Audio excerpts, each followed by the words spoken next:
তোমরা যদি চাও সকালবেলা ঝামেলা ছাড়া চটজলদি কোনো হেলদি জলখাবার বানাতে, তাহলে এইভাবে ভেজিটেবল পোহা বানিয়ে নিতে পারো। আজ সকালে জলখাবারে আমি এটাই বানিয়েছিলাম, তাই ভাবলাম রেসিপিটা তোমাদের সাথে একবার শেয়ার করে নিই। প্রথমেই নিয়ে নিয়েছি বেশ খানিকটা মোটা চিড়ে। তোমরাও বানালে এই মোটা চিড়েটাই ইউজ করবে, তাহলে পোহাটা ভালো হয়। এবার চিড়েগুলোকে ভালো করে ধুয়ে নিয়ে একটা ঝাঁঝরির মধ্যে জল ঝরিয়ে 5 মিনিট মতো রেখে দিতে হবে, যাতে জলটা একদম শুকিয়ে যায়। বেশি ধুলে কিন্তু চিড়ে নরম হয়ে যাবে আর পোহা ভালো হবে না, তাই হালকা করেই ধুয়ে ওটাকে একটা ঝাঁঝরির মধ্যে জল ঝরিয়ে ফ্যানের নিচে 5 মিনিটের জন্য রেখে দিতে হবে। এবার আমি যা যা সবজি দেবো, যেমন গাজর আর আলু দেবো, তো সেগুলোকে আমি একদম ছোট ছোট করে কেটে একটু ভেজে নামিয়ে নিয়েছি। এবার ওই তেলের মধ্যে সামান্য সর্ষে আর কারি পাতা ফোড়নে দিয়ে কাজু বাদাম আর কিশমিশ গুলো দিয়ে দেবো। এগুলোকে হালকা একটু ভেজে নিয়ে কিছুটা পেঁয়াজ কুচি দিয়ে দেবো। তোমরা যদি পেঁয়াজ খাও তাহলে দেবে, না খেলে এটাকে স্কিপ করে যাবে। তারপর ভেজে রাখা সবজি, কিছুটা বাদাম আর কাঁচা লঙ্কা কুচি দিয়ে জল ঝরিয়ে রাখা চিড়েগুলো দিয়ে দেবো। আর একটা জিনিস, যখন তোমরা সবজিগুলোকে ভাজবে তখনই হলুদ দিয়ে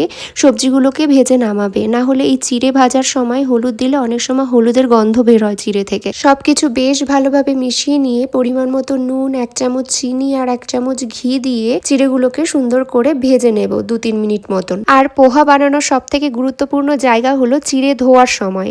ধুতে গিয়ে যদি নরম হয়ে যায় তাহলে চিড়েগুলো সব দলা পাকিয়ে যাবে, এরকম ঝরঝরে হবে না, তাই ধোয়ার সময় একটু খেয়াল রাখতে হবে। এই তো আমার পোহা বানানো পুরো কমপ্লিট হয়ে গেছে। এটা আমি একটা পাত্রে নামিয়ে নিলাম, আর পোহাটা দেখেই তোমরা বুঝতে পারছো কতটা ঝরঝরে হয়েছে, আর খেতেও ভীষণ ভালো হয়েছিল। আর তোমরাও যদি এইরকম একদম পারফেক্ট পোহা বানাতে চাও, তাহলে আমি যেভাবে বানিয়েছি সেইভাবেই বানালে তোমাদের পোহাও একদম পারফেক্ট হবে। তো চলো আজকের মতন টাটা, দেখা হবে পরে আবার নতুন একটা রেসিপি নিয়ে।